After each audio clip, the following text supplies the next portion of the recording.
Welcome to the Know, I'm Ashley Jenkins. Earlier this week, a report emerged indicating that not all games will be able to run in native 4K resolution on Xbox's Project Scorpio. That report, via white papers obtained by Digital Foundry, has set expectations for the console's performance back just a little bit. After all, at 6 teraflops, which is a 50% increase over the PlayStation 4 Pro, gamers kind of expected superior power.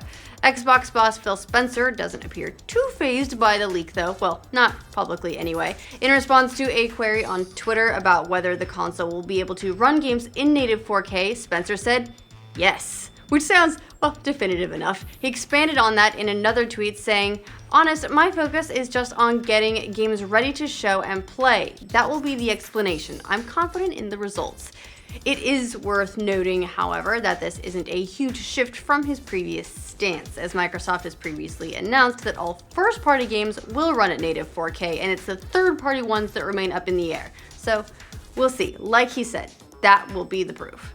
Now, one of Microsoft's more recent goals with Xbox has been building an ecosystem that extends beyond any one console generation. We've seen it with their expansion into Play Anywhere titles that enable cross-buy and cross-play with Windows 10, and an increase in the backwards compatible library of games that makes Xbox 360 titles available to gamers who ditched their last-gen console when they picked up Xbox One. But while we are in the present, what we are not in is the future. There will be future consoles after all. How far out will that backwards compatibility actually extend? Once again, taking to Twitter, Spencer says, or at least implies, that the next generation or iteration or whatever it becomes if we end up with a new one every 2 years will also aim to bring the current and back catalog of games with it. In the tweet, he says, it's challenging to predict the future, but for me, compatibility is a feature we should preserve as long as possible. Another developer has joined the maybe, but we'll wait and see camp for Nintendo Switch. That camp is getting very, very crowded. The newest addition is Psyonix, the developers behind 2015's summer juggernaut Rocket League. An initial report popped up yesterday that the vehicle-based sports-ish multiplayer game might see a release on Nintendo's new hybrid console, with a report that a Psyonix rep stated, "We don't have enough information at this time if it will happen. For the meantime, let's both keep our fingers crossed that it will." However, since then, it's come out that the statement, which was initially passed along to Nintendo Everything by a fan, was actually from a customer service rep from an outside vendor rather than Psyonix itself. Psyonix's official stance on Rocket League for Nintendo Switch is that they don't have anything to announce and that they haven't made any announcements. As we reported yesterday, Pokemon Bank is now open for business in Pokemon Sun and Moon, so players can import and export their Pokemon between games that support the feature. Isn't the future great? We really are there in some small ways. Such an easier way to migrate. However, there are downsides.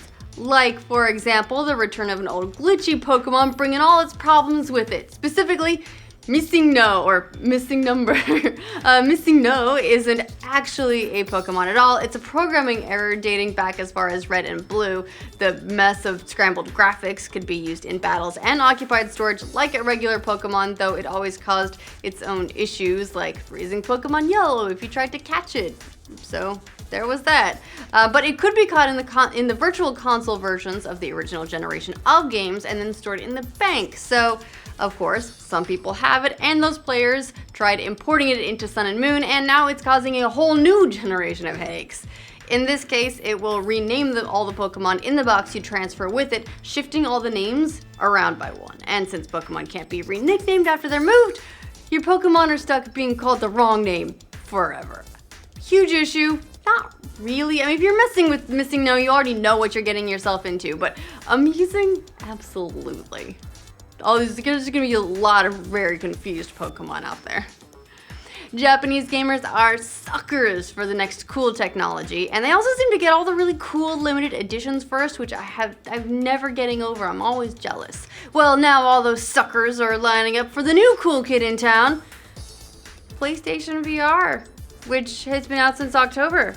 But guys, there is a new shipment of hardware in, and more importantly, Dead or Alive Extreme 3 VR, so you can get your boob physics on in virtual reality.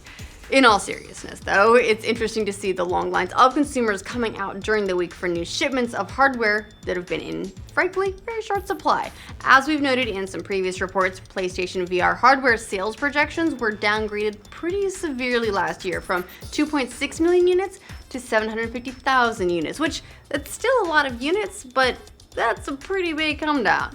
And PlayStation's been largely silent about their move into VR since they made that move into VR. But this is a really great sign that there is still plenty of interest if they can produce the hardware. So hey, Nintendo, are you listening?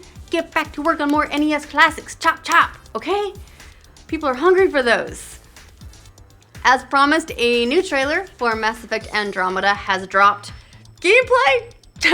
Nah, it's cinematic. But it does shed some more light on what the game is actually about, which is helpful, and introduces the villain your Rider twin of choice will be taking on in the game, Ket Archon. Andromeda follows a group of Pathfinders, so it's humans who travel the stars looking for new planets to colonize, and their teams. The trailer also shows a few of Ryder's squad mates, including PB, Liam, Cora, and Drac, and a new Andromeda Initiative video is also out if you want to get a better look at your squad, who they are, backstories, their role in the team, and so on. And the trailer also gives us very brief teasings, just tiny glimpses of Solarian and Krogan faces. It makes me happy. I miss Rex. I really do.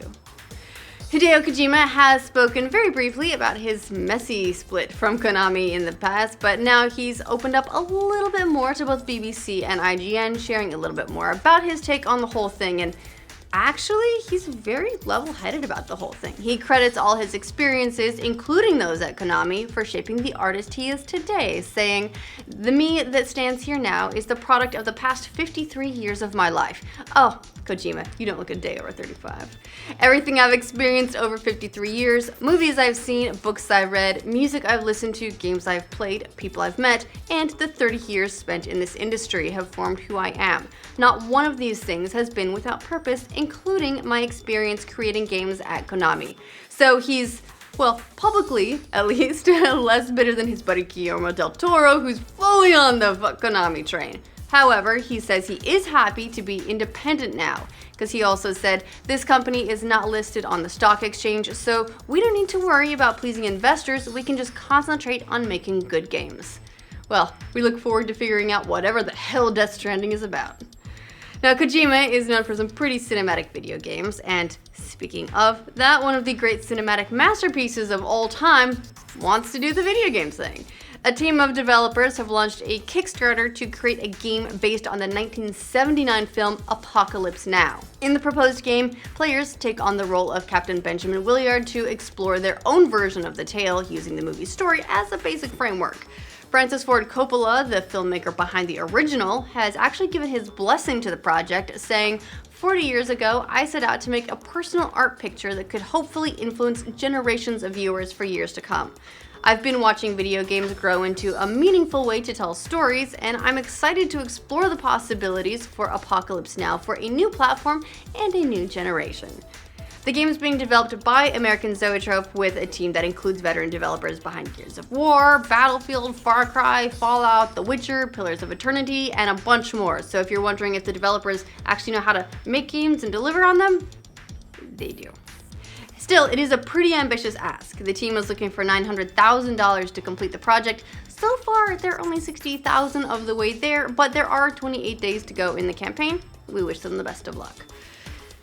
Someone hasn't had such great luck. Deadpool had a chance at an Oscar. It really did. The film surprised everyone by snagging nominations for the Golden Globes, Producers Guild Awards, Writers Guild Awards, Directors Guild Awards. I mean, those are a lot of the people that do the movie stuffs, and usually the Golden Globes in particular are a good indicator of nominations for the Oscars as well, and it got 2 of those. Sadly, Deadpool was one of 2016's cinematic accomplishments that got well and truly snubbed in the Oscar nominations. Fortunately, star and guiding light Ryan Reynolds is keeping his sense of humor following the nominations, and Deadpool's shocking absence from these nominations. Reynolds tweeted, "Regularly scheduled tickle fight at Camp Deadpool is still on. Congrats to all the nominees for these brilliant films." Oh, class that guy. Of course, he's also got a bit of a snarky streak to him. Last month, he commented to Entertainment Weekly that, "I've always said that I wish the Oscars had a category for that comedy as well, although the film industry would still find a way to give it to the unfunniest film possible." Remember when The Martian won the Golden Globes in the comedy category? Yes, there were some funny moments. A comedy, it was not. So, I mean, I guess at least comedy movies don't really do it for the laurels. Good thing. And speaking of hilarious, let's talk about Breaking Bad and naughty words. Actor Aaron Paul dropped in on Conan last night to put the smackdown on some rumors that there's a reboot in the works for the series. There's not, sorry.